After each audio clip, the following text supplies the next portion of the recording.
1975 жыл Ұлы Отан соғысындағы жеңіске 30 жыл толған кез. Айтулы мерекеге орай республиканың түкпір-түкпірінде қызу әзірлік жүріп жатты. Сондай іс-шараның ең қомақтысы еліміздің мәдени астанасы Алматыда өткізіледі деп жоспарланды. Патриоттық әндерден республикалық жас әншілер конкурсы алдыңғы кезекке қойылып, жарыс туралы хабар да жан-жаққа тарап кетті. Мұндай елеулі жаңалықты сол кезде Семейдегі музыкалық училищеде оқып жүрген 18 жасар жас әнші Розада естиді. Әнші қыз бабы мен бағын сынап көрмекке Алматыға жолға шығады.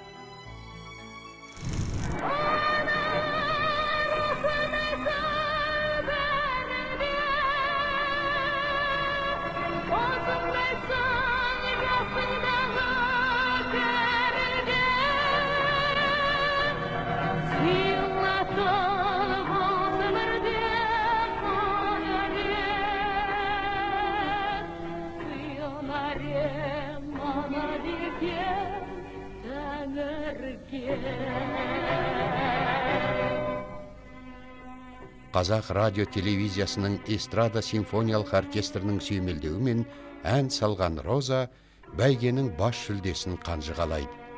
Сайыс қазыларының жүрегін жаулаған Роза сол күні тағы бір жанның жүрегіне шоқ салғанын білмеген еді. Ол Розаның болашақ жары Тасқын Оқапов болатын. Я впервые ее увидел и, конечно, был удивлен, что есть такие, в общем, великолепные возможности пения.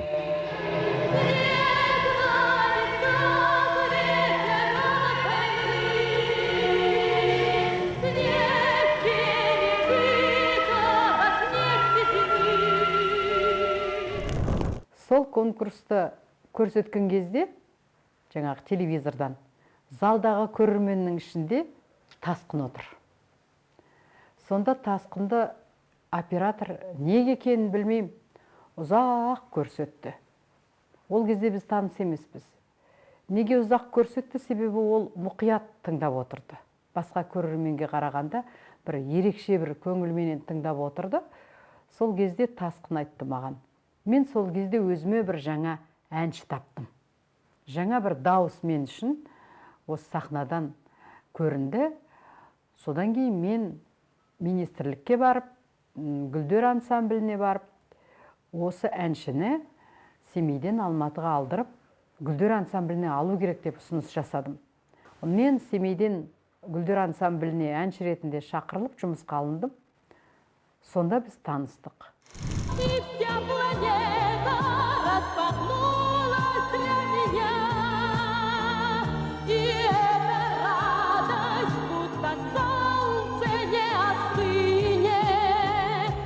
Не сможешь ты уйти от этого огня, не спрячешься, не скроешься, любовь тебя настигнет.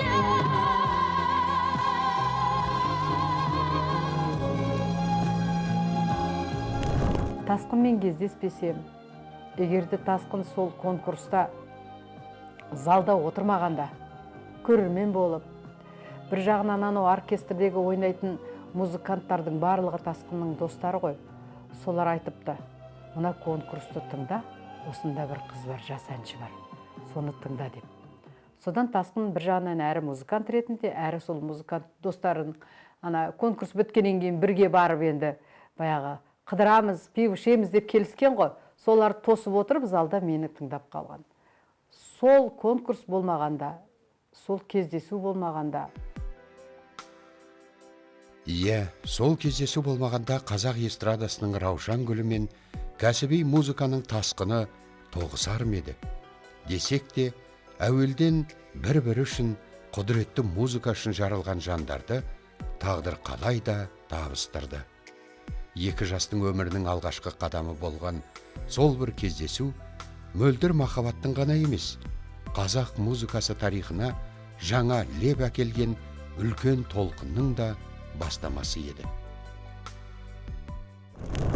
Тасқыннан үлкен тәрбие алдым, себебі мен ауылдан келген қыз, Семейден, Алматыға бірден келіп, бірден үлкен сахнаға шығып, үлкен оркестрлермен, композиторлармен жұмыс істеу, халықаралық деңгейдегі гастрольге шығу, ол ауылдан келген қызға бірден оңай емес.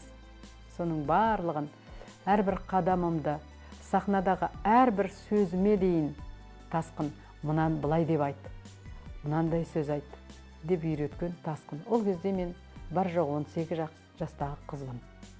Ештеңені білмеймін. Барлық білетінім жақсы ән орындау, оны жақсы орындау. Барлық жан-тәніммен орындап, сол әнге беріліп, әлі күнге дейін солай болып жүрмін, енді шынымды айтсам.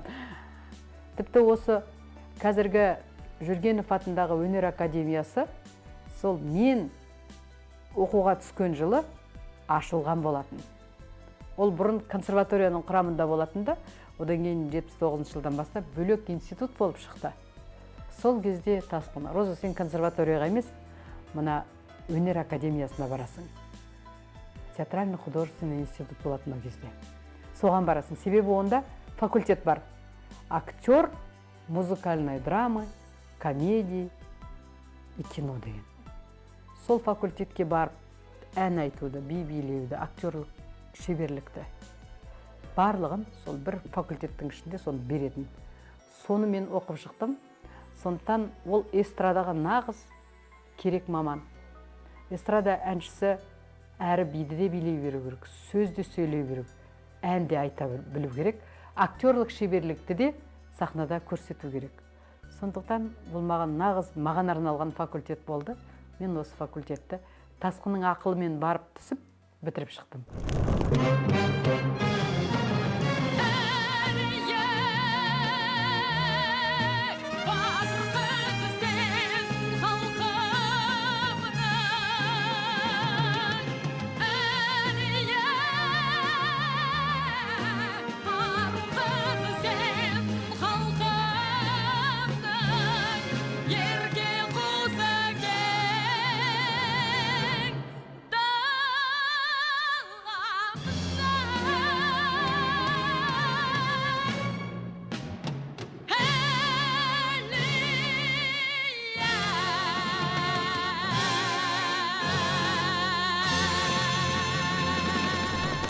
Мен осы Қазақстан әншілерінің ішіндегі енді мақтануыма да болады. Мүмкін ол енді бүгін ешкімді таң қалдырмайтын шығар. Мен 6 конкурсты жеңіп алыппын. 2 бүкілодақтық, 7 конкурсы, 1 республикалық, 2 бүкілодақтық, 4 халықаралық конкурсты. Сол 6 конкурсқа басшылық еткен, дирижер болған, менің әндерімді өңдеген, маған репертуар таңдауда үлкен әрине қамқорлықпенен басшылық еткен, және де жалпы музыкадағы менің өсуіме, жолыма бір бағдарлама берген. Былай айтқанда ұстаз болған ең бірінші. Ол әрине Тасқын, менің күйеуім. Сыншы болу екінің біріне бұйыра бермейтін несібе. Дәл осы сирек қасиет Тасқынның бойынан табылды. Ол адамды бір көргеннен ақ ішкі жан дүниесін, пайым парасатын, оның өресінің жетер тұсын байқап, бағдарлап айтып беретін. Бір таңғаларлығы, ол туа біткен таланттарды жазбай танитын. Сонау 70-ші жылдары топ ішінен танып, өзі бабына келтіріп дарабоз атандырған Розаны айтпағанда, Тасқын талай тарландарды сахна саңлақ етті. Бұл кәсіби музыканттың ерекше бағалап айтар тұсы. Сондай-ақ, шынайы музыка жанашыры мен сыншысының ашық жарқын мінезі мен аса мәдениеттілігі де әлі күнге дейін ел аузында. Қазақта текті деген сөз бар, мәдениетті деген сөз бар. Осының барлығы бір Тасқынның бойында болатын. Ол ешқашанда қатты сөйлеп, не болмаса дөрекі сөйлеп, не болмаса біреуді ренжітіп, біреудің ала жібін аттап дегендей. Ондай мінез ешқашанда мен 23 жыл бірге тұрып көрмеппін.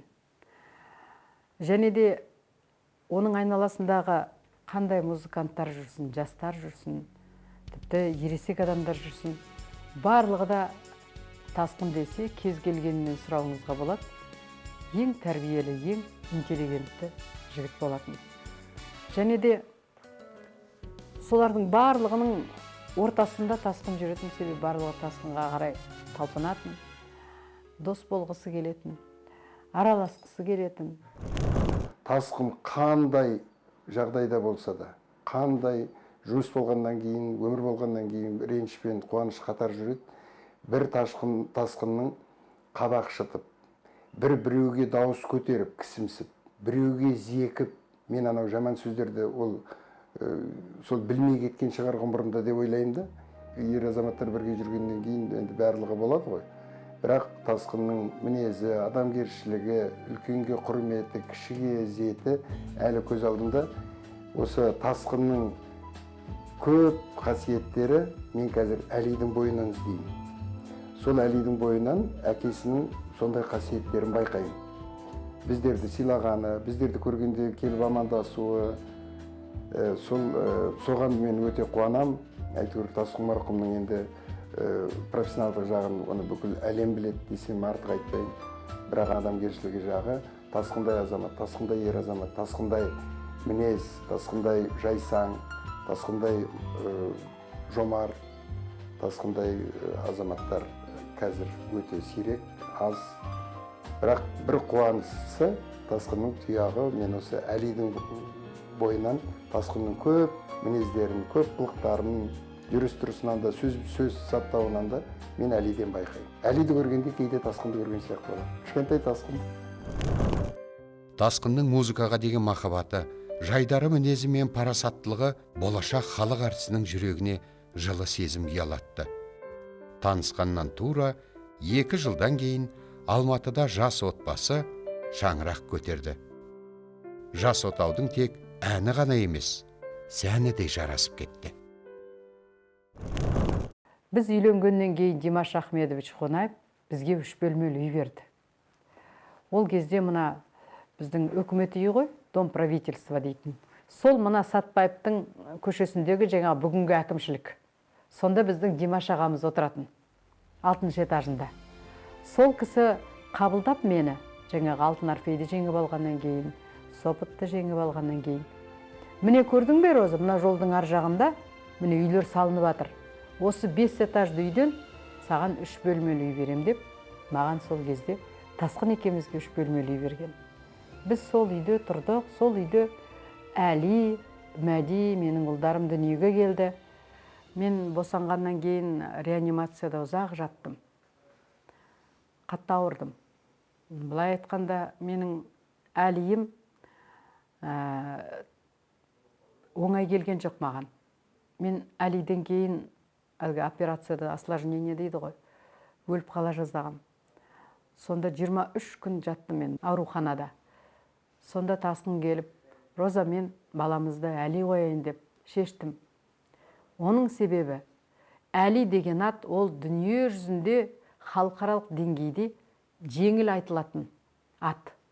Ол Американда Әли деп айтады, немісіңде Әли деп айтады, енді қазағыңда Әли деп айтады, ол аты бұзылмайды. Сондықтан искажение болмайды дейді. Бұлай жеңіл айтылатын ат. Бір жағынан ол мұсылманның аты. Сол Әли деп қояйын деп шештім. Сен қалай ойлайсың деді, мен реанимацияда көзімді әрең ашып жатсам. Мен сен айтсаң солай болады. Сол Әли дүниеге келді. Енді папасы әрине бақытты болды. Себебі Әли енді аумайды ғой. Әрине алғашқы музыка мектебіне апарғанда Тасқын, себебі басында біз ойлағанбыз Тасқын екеуміз. Біз мынау математика мектебіне, физика математика мектебіне берейік, не болмаса ағылшын тілі мектебіне берейік деп. Музыка енді екеумізге де жетеді ғой. Бір семьяда 2 музыкант бар, жетеді, енді баламыз сол жағына барсын деп ойлағанбыз. Бірақ Әли осы оқуға түсуге, мектепке барарға бір жарты ай қалған, жоқ, мен музыкаға барам, мен фортепианоға барам деп болмас, одан екеуміз Әлиді сол музыка мектебіне бердік. Ал енді үйдегі жұмыстарды, мысалы, кілемді, о кезде кілем ілеміз, қазір міне мынандай суреттер ілеміз. Осының барлығын өзі ілетін. анау сантиметр миллиметріне дейін өлшеп, өзінің жаңағы аспаптары болатын инструменттер, дрель дейді, әртүрлі шеге, бетонды тесетін шеге, картонға ілетін шеге, соның барлығын үйдегі жұмыстардың барлығын өзі істейтін. Жалпы мен тіпті базарға бармайтынмын ғой. Барлығын тасқын өзі списокті жасап, тізімді жасап, соның барлығын бар алып кеп тастайтын. Әлиді міндетті түрде таңертең мектепке өз апаратын. Бірінші класты. Бала бақшаға өз апаратын. Өз алып келеді. Менің жұмысым ол үйдегі тазалық, үйдің ішіндегі сол жаңағы үйді жинау, тамақ істеу, дастархан жасау. Қалған сырт жұмыстардың барлығын Тасқын өзі жасайтын. Себебі ол айтатын, сен жұлдызсың, сен кезекте тұрмауың керек, базарда жүрмеуің керек, сен сахнаға ғана әдемі болып шығып, көрермен сені көбінесе сахнадан көру керек деп ол жұмыстардың барлығын өзі жасайды. Туғаннан бері әкемді көрген жоқпын, бірақ маған өмірден бірнеше естелік айтқан, ол дирижер болған. Мамамды тұрғызды, осылай айтуға болады. Мамамнан Роза Рымбаеваны істеді. Тасқын кенжесінің қызығын көре алмады. Ажал шіркін алдартыңа қарата ма? 1999 жылы әйгілі музыкант, талантты дирижер, халық әртісінің жары Тасқын дүниеден озғанда 2000 жылы әке өмірінің жалғасындай болып, Мәди дүние есігін ашты. Кішкентай Мәди өзгелерге құдды бір әкесінің орнын жоқтатпау үшін, жарымжан көңілге демеу болу үшін өмірге келгендей. Ал 9 жасында жетім қалған Әлиге әкесі бойындағы барын беріп үлгеріп кетті. Ол Әли Тасқын ұлының есінде. Көп нәрсені көрсеткен, өйткені ең біріншіден осы бала кезіндегі сенің ең есінде қалған сәттерді еске ал десең, шетелге көп барушы едік біз. Ол негізі сол 90 жылдар мысалға шекара ашылып дегендей халыққа енді сол шетелге шығуға мүмкіндік болғаннан кейін әрине бірден сол енді совет кезіндегі адам болған соң қызық болды ғой. Ал анамның мысалға кейбір кездерде мүмкіншілігі немесе сол уақыты жоқ болғаннан кейін біз екеуміз талай жерге барғанбыз. Жарты әлемді көріп, дегенде жарты әлемді көрсетіп маған шынымды айтсам, атаулардың бәрінен де мен есімде жоқ, өйткені бармаған жерім жоқ. Жылына 3-4 рет міндетті түрде Әли мен Тасқын екеуі кетті деп айтатын маған.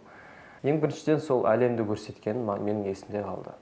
Екіншіден музыка, әрине. Мүмкін әнші болмасам да музыкаға жалпы қабілетім өте қатты. Өйткені менің әкем де әнші болмаса да ол да музыкант болған, және де талай-талай әншілерге жол ашып дегендей. Олардың қатарында тек қана Роза Рымбаева және де А-студио емес, А-студиодан шыққан мюзиколы бар. Жетіген тобындағы музыкант ағаларымыз дегендей. Тіпті Сейфуллин Жолбарыс ағамыз да, оның да әлі күнге шейін маған айтып жүрген бір оқиға болған. Концертте қатысқанда оның негізі сахнаға шығатын басқа аты болған. Бірақ документ құжаттарды толтырды ма екен білмедім, бірақ өзі сұрайды, сен шын атың қандай дейді? Сейфуллин дейді. Фамилия Жолбарыс. Осылай шыға бермейсің ба дейді. Жоқ, болмайды ғой, адам шатасады, көбісі мен Жолбарыс деп ойлайды, фамилиям Сейфуллин деп, бірақ негізі керісінше анау-мынау дейді, жоқ, әуре болма дейді. Қалай болса да солай айта берсін, ата берсін, бірақ демек Сейфуллин деген мықтат, Жолбарыс деген мықтат, екеуін біріктірсең енді ол да мысалға мүмкін сол да әсерін тигізген шығар. Өйткені шынымен де мысалға менің анам да әкеме күйеуге шыққанда ол өз фамилиясын қалдырды, және де әкем қарсы болған жоқ. Әрине сен Роза Рымбаевасың. Сол кезде халық әртісі, мен мысалға дүниеге келгенде ол халық әртісі атағына ие болған. Сондықтан сол жағынан енді көптеген естелік немесе басқа бір маңызды сәттер туралы мен әлі күнге шейін естіп жүрмін музыканттардан.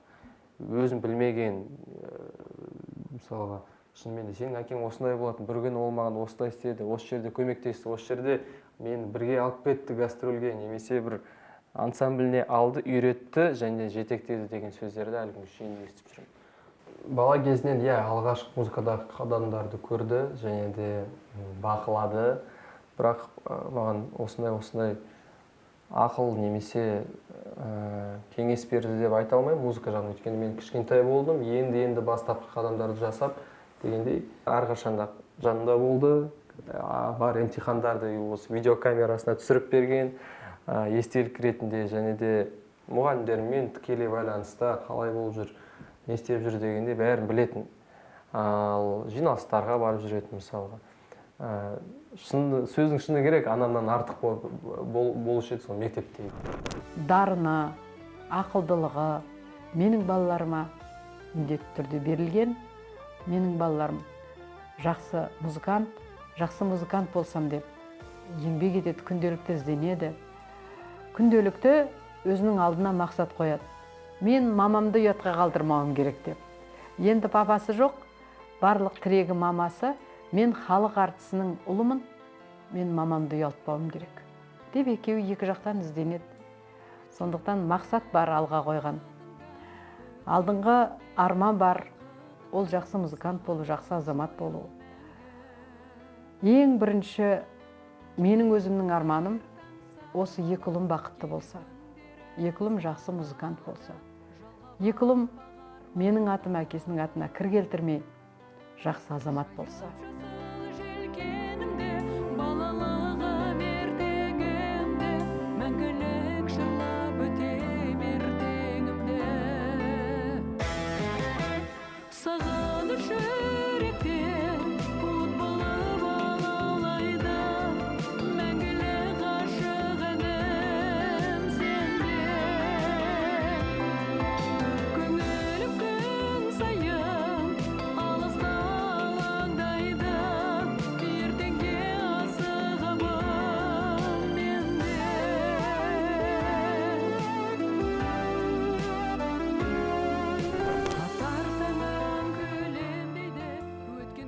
Ән әлемінің ханшайымы, Құдай қосқан қосағы Тасқын мен 23 жыл бір шаңырақ астында ғұмыр кешті.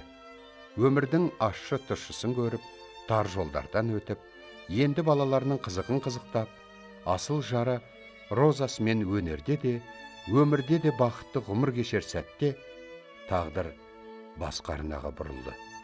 Тасқын розасын, әлиі мен мәдиін және өлмес музыкасын тастап, мәңгілік сапарға кете барды.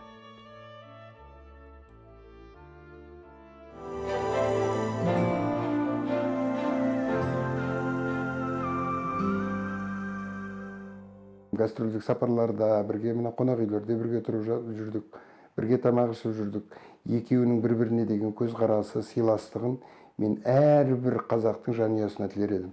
Роза қанша жыл өтсе де, сол тасқыным деп тасқынды әлі сағынатын сияқты, кейде көзіне жас алып, сол өзіміз жеке бір шай ішіп әңгімелескен кезде сол тасқынды сағыныштарын айтады. Менің осы бір дүниеде түйгенім, бұлар карьера емес, бұларда бір жұмыстың проект емес, қазір проектшіл болып кеттік қой. Олай емес, бұларда мына өнер қосқаны бір бөлек, бірақ шынайы махаббат сезімі болғанына мен өте сенімдімін. Жақсы, бірақ енді екеуінің әлгі қазір отбасы ошақасы жанұя болғаннан кейін саяқ сылдырламай тұрмайды дейді. Екеуінің бір біздердің көзімізше сөзге келіп, үйіне қонаққа барған кезде бір саяқ шылдырлап, ондайын барқаған жоқ. Сондықтан енді мен Розаға ризамын. Жүрген жерлерінде, естелік мынандай әңгімелерінде барлығында тасқынды аузынан тастамайды. Енді тасқынды бір адам жақсы көріп сүйсе, сол Роза Рымбаева шығар. Бірақ тасқын соған тұратын азамат болатын. Енді кішкене ертелік кетіп қалды, өмірден өмір ғой. Мына балаларының, әлейінің, қазір ержеткендерінің, сахнаға шығып жүргендердің, мәдиінің келе жатқан, көре алмай кеткені болмаса, негізі азамат қазір соңында әйтеуір Құран оқытатын, Құран бағыштайтын жанұясы бар. Мен соған өте қуаныштымын. Өз көріп жатқан шығар, біздің жалпы жағдайымызды, не істеп жүргенімізді. Кейбір кездерде мүмкін ренжитін шығар, кейбір кездерде мүмкін түсінбейтін шығар. Өйткені уақыт өз жолын жалғасуда, және де заман өзгеруде мысалға. Бірақ Менің үмітім мүмкін біз үшін мақтанатын шығар. Өйткені шынымен де біз тоқтаған жоқпыз, өнердегі жолымызды жалғастырудамыз. Біріншіден, екінші болды осы жанрда бір музыканттан, екі музыкант, келешекте бұйырса үш музыкант, үш әнші боламыз, үш әртіс боламыз. Және де қарсы болмайтын шығар деп ойлаймын. Тасқынның музыкадағы жолы, өнердегі мектебі, жалпы өзінің адамгершілігі, мәдениеті барлығы осы семьяда сақталған. Сол жолменен, сол семьялық өмірменен біз ары қарай жүріп жатырмыз. Әсіресе сахнада тұрған кезде биыл мен 40 жылдық есеп беру концертімді беріп жүрмін. Менің ойымша сол кезде де тасқын бізді сол аспаннан, жұлдыздардың арасынан бізді қолдап тұрады деп ойлаймын. Как прежде мы вдвоем, и грусть минувших лет мы оба узнаем, а нужных слов все нет. Как прежде мы вдвоем, и осень, как тогда,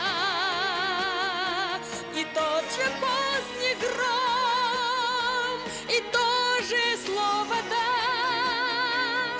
Наш с тобою парк, старые ворота, старую скамью клен позолотил. Здесь давным-давно я ждала кого-то, кто о той скамье, кажется, забыл. Как прежде мы вдвоем, и грусть минувших лет